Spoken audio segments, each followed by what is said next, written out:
Right, this question asks us to write a Python program to calculate the sum of three given numbers. If the values are equal, then return 3 times of their sum. And in this question, I'm going to use function, and I'm going to use arithmetic operations. So let's define a function. I'm going to call it sum, and then I'm going to pass in some parameters because it asks us for 3 given numbers. I'm going to pass in num1, num2, and num3, and these are 3 parameters that we're gonna work with. And then says that if they're equal, then return 3 times of their sum.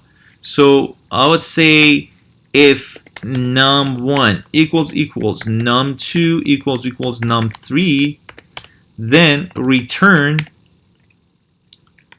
num1 plus num2 plus num3, and then multiply them by 3. Else, I just return the sum of the 3 given numbers. Return num1 plus num2 plus num3.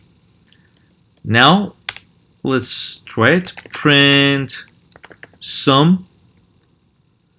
And I'm gonna pass in some arguments now. So for instance, we can say 4 and 10 and finally 16, and they're not equal, so let's run it, and you can see 30 because 4 plus 10 plus 16 equals to 30. Now let's try another one. For instance, 5, 5, 5. And now run it, and it gives us 45 exactly because they're equal. Then 5 plus 5 plus 5 multiplied by 3 is 45. So thanks for watching. That was all about this tutorial.